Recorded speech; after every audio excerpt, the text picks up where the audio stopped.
प्रेम प्रणाम जी सुंदर साथ जी। आज कीर्तन ग्रंथ के 107वें प्रकरण का मंथन करेंगे। इस प्रकरण में यह दर्शाया गया है कि वह प्रियतम परब्रह्म, वह उत्तम पुरुष अक्षरातीत शब्द से भी परे है और उसको ही शब्दातीत कहा जाता है। यह शोभा और किसी की नहीं है। महामती जी कहती हैं, ए झूठे शब्द ब्रह्मांड में, कहावत याही में साच, ए दो झूठे होत हैं, बास्ते पिंड जो कांच, बास्ते पिंड जो। महामती जी कहती हैं कि उन प्रियतम परब्रह्म, उन उत्तम पुरुष बापुरुष अक्षरातीत के विषय में जितनी भी ज्ञान की बातें जीव सृष्टि के द्वारा कही गई हैं, वे उसी तरह निर्थक हैं जिस तरह झूठ है। झूठ का कोई भी अस्तित्व नहीं होता है, अर्थात इन अटकलों की बातों में कोई भी प्रकाश नहीं होता है। बिना तारतम्य ज्ञान के प्रकाश से उस प्रियतम परब्रह्म के धाम स्वरूप लीला को समझा ही नहीं जा सकता है। महामती जी कहती हैं, जिस तरह से इस नश्वर शरीर का कोई अस्तित्व नहीं है, उसी प्रकार से इन 14 लोकों के ब्रह्मांड का भी कोई अस्तित्व नहीं है। फिर यहाँ की सोती हुई बुद्धि से, स्वाप्निक बुद्धि से उस पार पुरुष, उस उत्तम पुरुष अक्षरातीत का ज्ञान कैसे प्रकाशित होता है। अतः सुंदर साथ जी, सत्य तो सत्य होता है, सत्य तो सर्वदा एक रस होता है। सत्य का ना आदि है और ना ही अंत है। उसी तरह से प्रियतम परब्रह्म भी एक उत्तम पुरुष अक्षरातीत ही हैं। वे ही अखंड अविनाशी सत्य स्वरूप हैं। उनके समान ना तो कोई हुआ है और ना कभी भविष्य में हो सकेगा, क्योंकि वे ही सदा एक रस हैं। वे मिटने और बनने वाले नहीं हैं।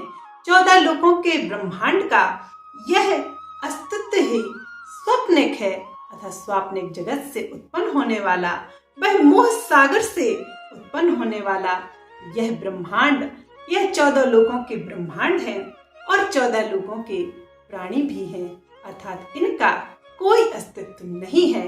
इसलिए महामती जी कहते हैं कि तारतम्य ज्ञान के प्रकाश से ही प्रियतम परब्रह्म को इस इल्मे लदुन्नी, इस परावाणी से ही जाना जा सकता है और कोई उपाय नहीं है।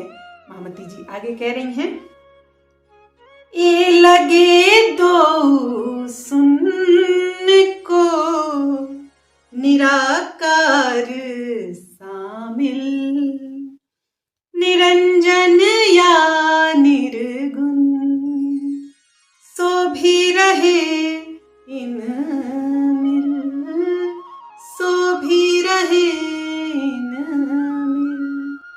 महामती जी कहते हैं कि शब्द और ब्रह्मांड की उत्पत्ति भी निराकार शून्य से हुई है। वे कहते हैं, स अवयव अर्थात आकृति से रहित होने पर वह प्रियतम परब्रह्म के सच्चित आनंद और अद्वैतवाद से भिन्न है। इसलिए महामती जी कहते हैं कि निराकार परब्रह्म नहीं हो सकता है। वह तो प्रियतम पार पुरुष, उत्तम पुरुष, परम धाम अर्थात दिव्य ब्रह्मपुर परम धाम में, उस चौथे आसमान में अपनी रूहों के साथ क्रीड़ा करता है और अखंड आनंद की वर्षा करता है।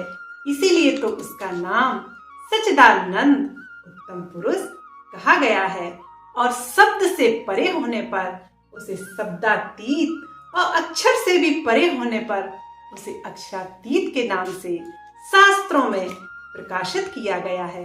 महामती जी आगे कह रही हैं, ये कई साहित्य पैदा हुए और फना हो सी वैर, है क्यों पावे अद्वैत को, जो ढूंढे माहे अंधे, जो ढूंढे माहे अंधे। अविनाएं वे प्रियतम परब्रह्म के अभिन्न अंग ही मात्र अपने प्रियतम को हृदय धाम में बसाकर साकार और निराकार के पार अपने प्रियतम पर समर्पित हो जाती हैं और अपनी सुरता को वहीं लगाती हैं जहां उनका निज घर है और निज स्वरूप है। अपने प्रियतम पर समर्पित होने वाली एकमात्र ब्रह्म सृष्टि है और जीव सृष्टि, ईश्वरी सृष्टि अपने अपने अंकुरण के हिसाब से कार्य करती हैं। महामती जी आगे कहती हैं, जीव विष्णु महाविष्णु लो या के कई विध नाम धरत, अज्ञान ज्ञान ले विज्ञान, यो कई विध विध खेलत, यो कई विध विध खेलत।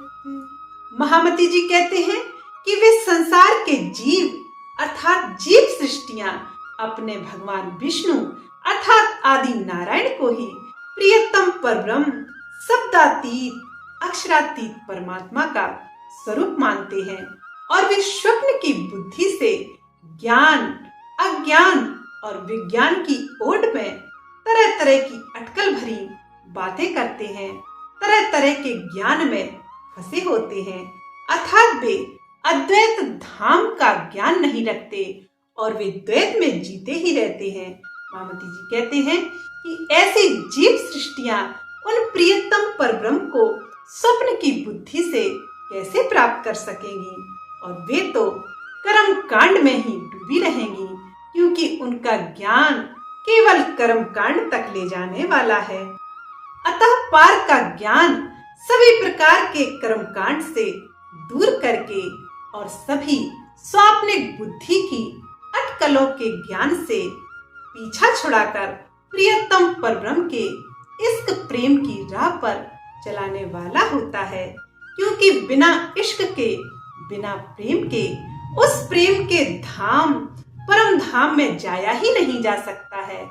और फिर प्रियतम परब्रह्म उन प्रेम के स्वरूप श्री युगल स्वरूप राजश्यामा जी के धाम स्वरूप लीला को भी कोई अनुभव नहीं कर सकता है। इसलिए महामती जी कहते हैं कि एकमात्र प्रेम लक्षणा भक्ति ही प्रियतम परब्रह्म से मिलाने वाली होती है और उनका प्रेम का अनुभव कराने वाली होती है और किसी भी प्रकार की पूजा कर्म कांड की पद्धति से उन प्रियतम से मिलना संभव नहीं है और ना ही उनका अनुभव भी कोई आत्मा कर सकती है। महामती जी आगे कह रही हैं, एक अनेक सब इनमें इत साच झूठ विस्तार, अक्षर ब्रह्म क्यों पावही भैयाड़ी निराकार, भैयाड़ी निराकार। महामती जी कहते हैं कि आदि नारायण के संकल्प मात्र से अर्थात एको अहम बहुश्याम कह देने मात्र से ही 14 लोकों के विशाल ब्रह्मांड की उत्पत्ति हो जाती है और समस्त जीव समुदाय भी इन्हीं की चेतना का प्रतिभास है। वे कहते हैं कि इनके द्वारा उत्पन्न की गई जीव सृष्टि उन अक्षर ब्रह्म की भी पहचान नहीं रखती है, तो भला वह अक्षरातीत और पार पुरुष की पहचान भला कैसे कर सकती है। वे कहते हैं यदि वे पहचान करना भी चाहें तो निराकार का पर्दा उनके आड़े आ जाता है अर्थात नजरों के सामने आ जाता है क्योंकि वे पार के ज्ञान को समझने की बुद्धि नहीं रखते हैं। अतः सुंदर साथ जी वे अक्षर ब्रह्म नूर जलाल अक्षरातीत श्री राज्य अर्थात नूर जमाल के सत्ता के स्वरूप हैं।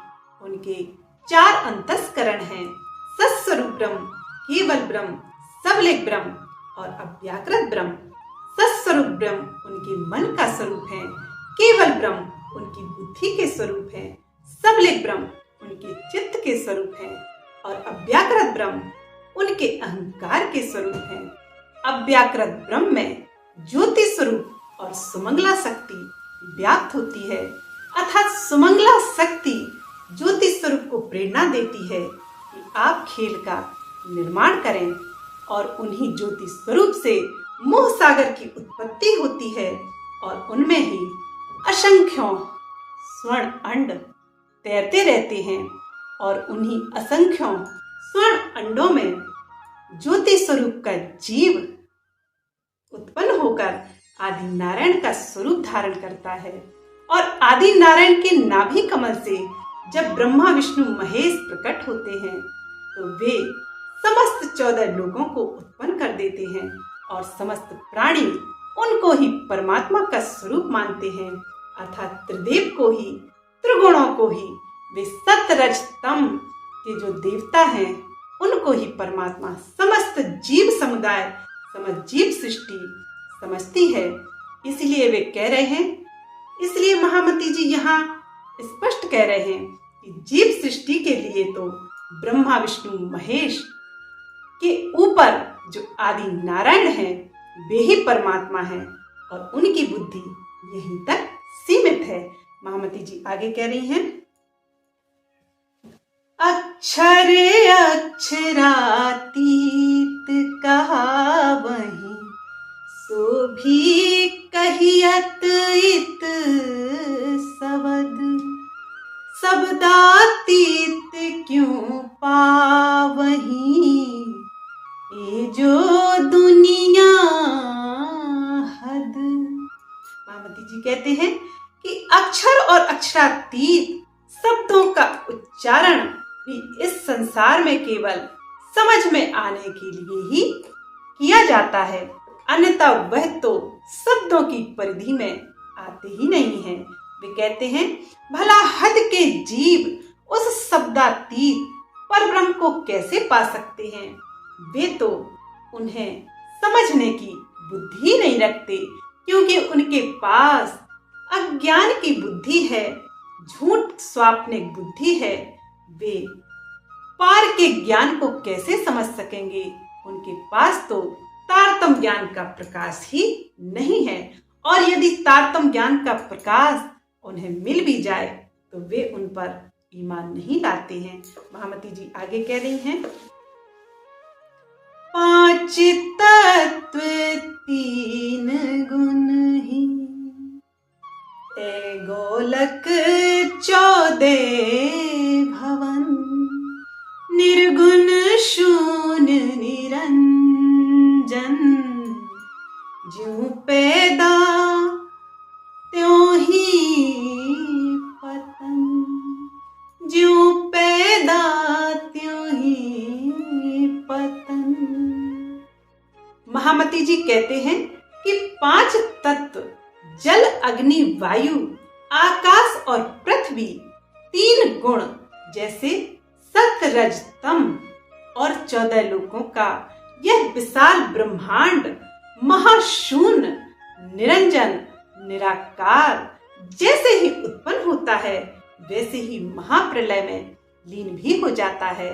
वे कहते हैं, इस नश्वर संसार की इस स्वाप्निक दुनिया का कोई भी अस्तित्व नहीं है और इसके ज्ञान से स्वाप्निक बुद्धि से उस प्रियतम परब्रह्म की पहचान भी नहीं हो सकती है।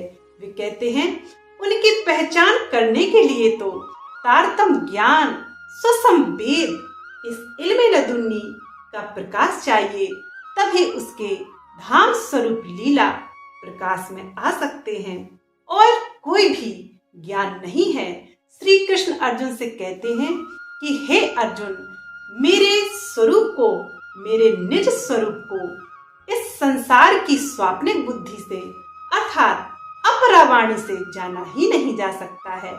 मुझे समझने के लिए, मेरे परमात्म तत्व को जानने के लिए परावाणी का प्रकाश चाहिए। और हे सुंदर साथ जी, यह तारतम ज्ञान, यह इल्मे लदुन्नी वही परावाणी है जिससे पार का ज्ञान प्रकाशित होता है, जिस